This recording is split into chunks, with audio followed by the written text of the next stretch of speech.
Olá, meus irmãos e minhas irmãs, que a paz de Deus, que excede todo entendimento, guarde os vossos corações em Cristo Jesus. Quando o povo responde com generosidade, a obra de Deus avança. Sabe aquele momento em que as pessoas ofertam tanto que foi preciso parar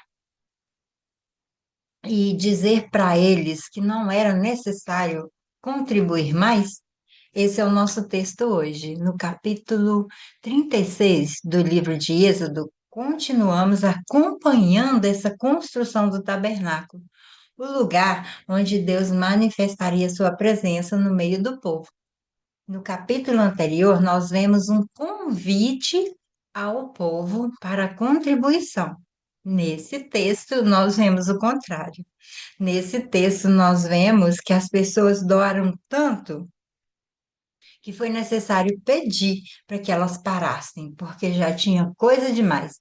Vamos à leitura hoje, Êxodo capítulo 36.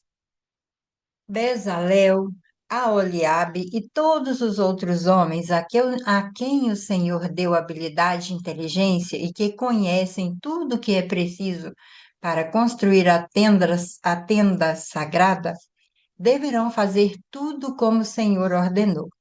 Moisés chamou Bezalel, Aholiabe e todos os outros homens a quem o Senhor tinha dado habilidade e que tinham boa vontade para ajudar, e disse-lhes que começassem a trabalhar. Eles receberam de Moisés as ofertas que os israelitas haviam trazido para construir a tenda sagrada.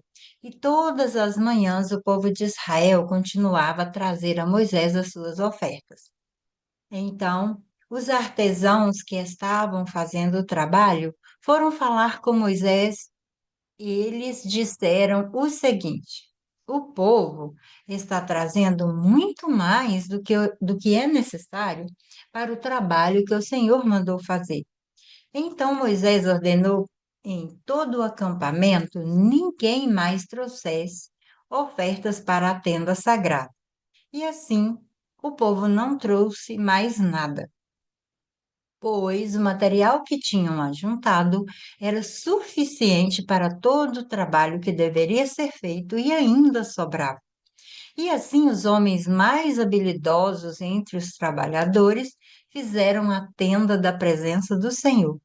Eles a fizeram com 10 cortinas de tecido feito de linho fino e de fios de lã azul, púrpura e vermelha. Nessas cortinas estavam bordadas figuras de querubins.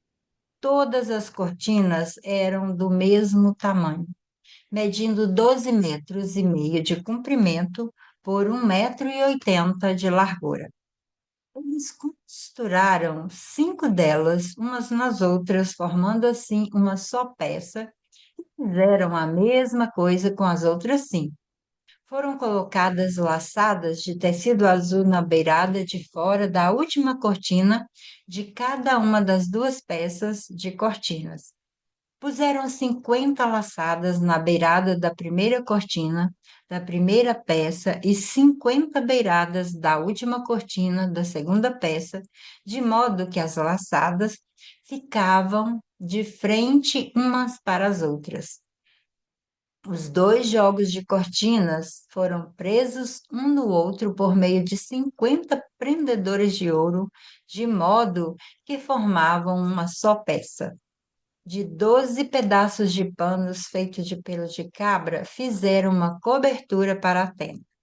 E fizeram todos os pedaços do mesmo tamanho, isto é, todas tinham 13,30 metros de comprimento por 1,80 metros de largura. Costuraram 5 pedaços uns nos outros, formando uma peça, e os outros 6 formando outra peça. Foram colocadas 50 laçadas na beirada do último pedaço da primeira peça e 50 laçadas na beirada da outra peça. Depois, fizeram 50 prendedores de bronze para prenderem as duas peças uma na outra, a fim de que formassem uma cobertura só. Fizeram mais uma cobertura de peles de carneiro tingidas de vermelho. E em cima dessa cobertura colocaram cobertura feita de peles finas. Prepararam também armações de madeira de acácia a fim de formarem as paredes da tenda. Cada uma das armações media 4 metros e 45 de altura por 67 centímetros de largura. Em cada armação havia dois encaixes para juntarem uma à outra. Todas as armações tinham esses encaixes. Fizeram 20 armações para o lado sul e debaixo dessas 20 armações puseram 40 bases de prata, duas debaixo de cada armação para firmarem os seus dois encaixes. E para o lado do norte da tenda, fizeram 20 armações e 40 bases de prata, duas para cada armação. Para o lado de trás da tenda, o lado oeste, fizeram 6 armações e mais duas armações para os cantos. Essas armações dos cantos foram juntadas na base, formando uma só peça até a primeira argola que ficava na parte de cima. As duas armações que formavam os dois cantos foram colocados desse jeito. Assim, havia 8 armações e 16 bases de prata, duas para cada armação. Em seguida, prepararam 15 travessas de madeira de acácia, 5 para as armações de um lado da tenda, 5 para as armações do outro lado e 5 para as armações do lado oeste na parte de trás. A travessa do centro passava a meia altura entre as armações de um lado da tenda até o outro. Revestiram de ouro essas armações e puseram nelas argolas de ouro, por onde passavam os cabos que também foram revestidos de ouro. Fizeram também uma cortina de tecido feito de linho fino e de fios de lã azul, púrpura e vermelha e bordada com figuras de querubins. Para segurarem essa cortina, foram feitos 4 postes de madeira de acácia, revestidos de ouro. Os prendedores das cortinas eram de ouro, e as 4 bases dos seus postes eram de prata. Para a entrada da tenda, foi feita uma cortina de tecido feito de linho e de fios de lã azul, púrpura e vermelha, e enfeitada com bordados.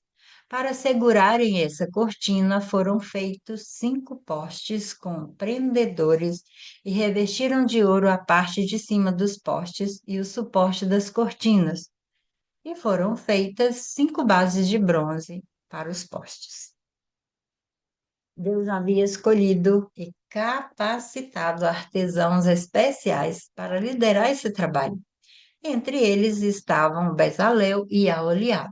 Eles eram homens cheios de sabedoria, habilidade, criatividade, capacidade para ensinar e orientar outros trabalhadores. Eles disseram que havia muito material necessário para contribuir à obra. Então, Moisés ordena que todos que estão no acampamento parem de trazer suas ofertas, porque já havia oferta suficiente. E esse momento aqui revela algo muito bonito e muito raro.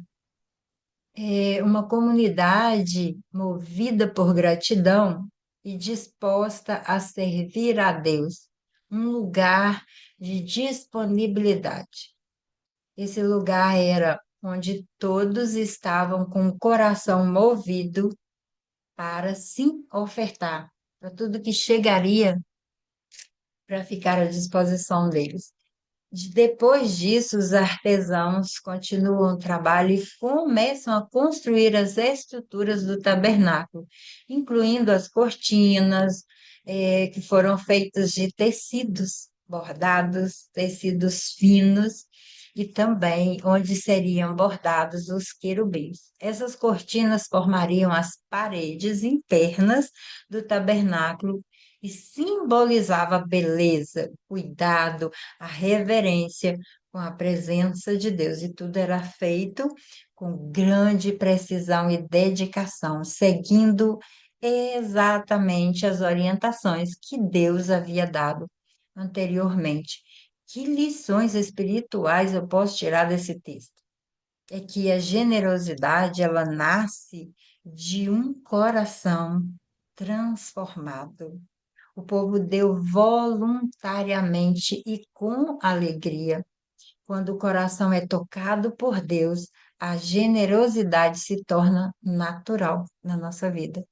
E Deus capacita pessoas para cumprir o seu propósito. E aqui ele capacitou dois homens, que foi Bezalel e Eliabe.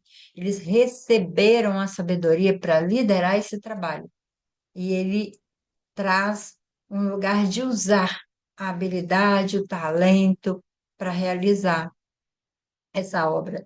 Trabalhar para Deus exige, sim, dedicação, excelência. E eles eram artesãos e fizeram cada coisa nos seus detalhes.